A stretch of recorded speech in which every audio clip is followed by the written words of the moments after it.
Licence renewal చేసుకోవచ్చు. ఏ దానికి కూడా మీరు ఆర్టీఐ ఆఫీస్కు రావాల్సినట్టు దళారుల మీద ఆధారపడాల్సిన అవసరం లేకుండా దళారీ వ్యవస్థను పూర్తిగా నియంత్రించి అవినీతిని కూడా తగ్గించి ఈరోజు ఈ అన్ని రిఫార్మ్స్ కూడా సిటీలో మనం తీసుకొస్తున్నాం అధ్యక్ష. దయచేసి సభ్యులు అభివృద్ధి విషయం వచ్చినప్పుడు రాజకీయాలకు అతీతంగా మనం ఏకమవ్వాలి. లేకపోతే ఈ ప్రాంతానికి తీరని నష్టం చేసిన వాళ్ళం అవుతాం అధ్యక్ష. రాజకీయాలు వచ్చినప్పుడు ఎన్నికలు వచ్చినప్పుడు ఎన్నికలలో గెలవడానికి ఏం కావాలా, ఏం చేయాలా, ఎవరిని ఎవరు ఓడగొట్టుకోవాలా, ప్రజలు ఎవరిని గెలిపించాలి వాళ్ళు నిర్ణయం చేస్తారు అధ్యక్ష. కానీ ఈరోజు ఎన్నికలు లేవు. ఈరోజు మనం అభివృద్ధి, అందుకే ఈరోజు 3 మున్సిపాలిటీలను చేసుకున్నాం, హైదరాబాద్, సైబరాబాద్ అండ్ మల్కాజ్గిరి.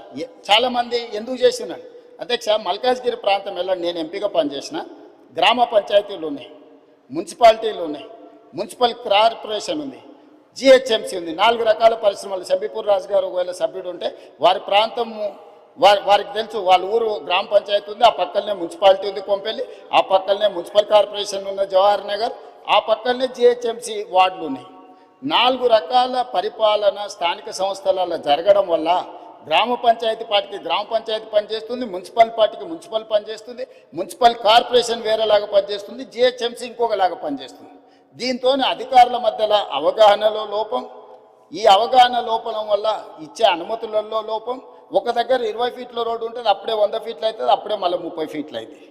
దీనివల్ల చెరువులను కాపాడలేకపోతున్నాం, కుంటల్ని కాపాడలేకపోతున్నాం, నాళాలను కాపాడలేకపోతున్నాం, రోడ్లను విస్తరించలేకపోతున్నాం. అందుకే కోర్ అర్బన్ రీజన్ మొత్తాన్ని ఒకే గొడుగు కిందికి తెచ్చి ఒకే రకమైన విధానాలతో పరిపాలన అందించాలి. జిహెచ్ఎంసీలో అయినా, సైబరాబాద్ మున్సిపల్ కమిషనరేట్లో అయినా, మల్కాజ్గిరి మున్సిపల్ కమిషనరేట్లో అయినా పరిపాలన మొత్తం ఒక గొడుగు కిందికి తెచ్చినాం, పరిపాలన సౌలభ్యం చేసినాం. ఒకసారి మున్సిపల్ కమిషనర్ ఏరియా ఒకలాగుంది, పోలీస్ కమిషనరేట్ ఇంకొకలాగుంది. అందుకే కోటర్మినస్ చేసినాం అధ్యక్ష. ఈరోజు Cyberabad commissioner, Cyberabad municipal commissioner, police commissioner కూర్చుంటే ఎగ్జాక్ట్గా బౌండరీతో సహా మున్సిపాలిటీలో జోనల్ కమిషనర్స్ను వాళ్ళని డీసీపీ వ్యవస్థలుగా చేసినాం.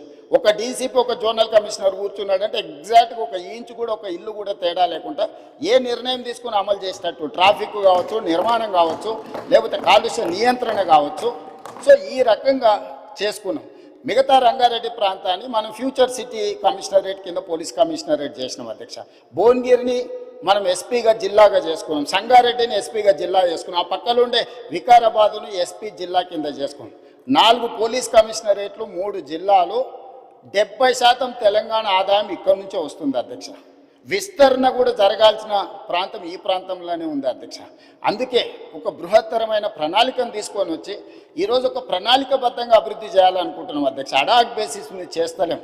భవిష్యత్ ప్రణాళికల్ని దృష్టిలో పెట్టుకొని 2034 వరకు ఏం చేయాలి, 2047 వరకు ఏం చేయాలి, దాని ప్రకారం కార్యాచరణ ఎట్లుండాలి, ఒక రోడ్ మ్యాప్ తయారు చేసుకున్నాము.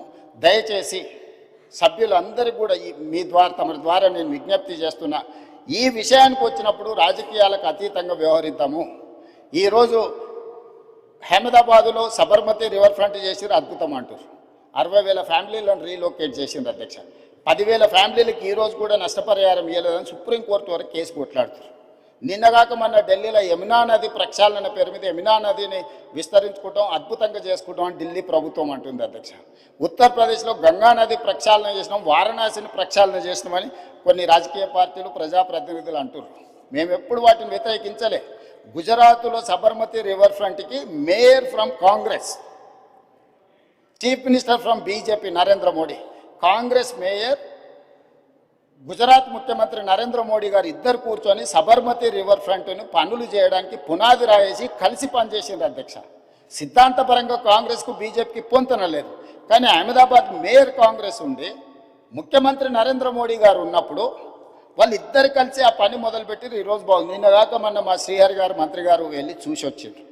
చామల కిరణ్ రెడ్డి ఎంపీ గారు నల్గొండ నుంచి, బీర్ల ఐలయ్య గారు వీళ్ళందరూ పోయి చూసి వచ్చారు. అంతకంటే ముందు సిటీలో ఉండే మేయర్తో పాటు కార్పొరేటర్స్ని అందరినీ నేను అక్కడికి పంపించిన, కొంతమంది మిత్రులను విదేశాలకు పంపించిన ఎమ్మెల్యేలను, మీకు సౌత్ కొరియా పోయి చూసిరా పోండి అండి.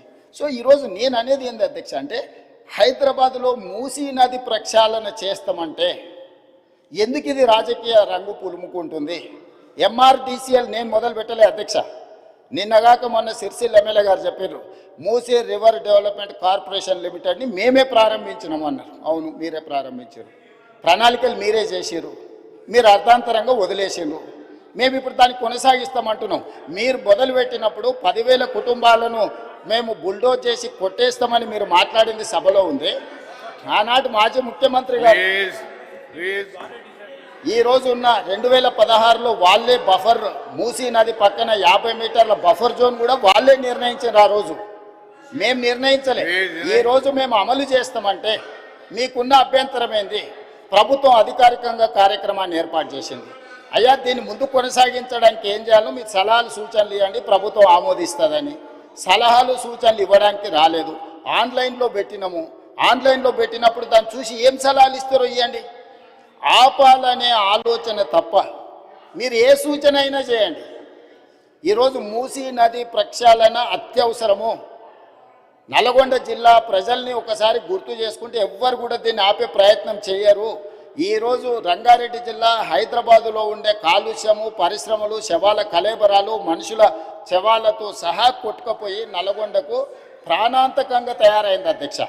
నేను నవంబర్ 8, 2025 నాడు 2024 నాడు అక్కడికి వెళ్ళి 2024 నవంబర్ 8 రోజు నేను పోయి పాదయాత్ర చేస్తే ఆ ప్రాంతంలో మహిళలు వచ్చి చాలా ఆవేదన భరితమైన అంశాలు నా దృష్టికి తీసుకొచ్చారు.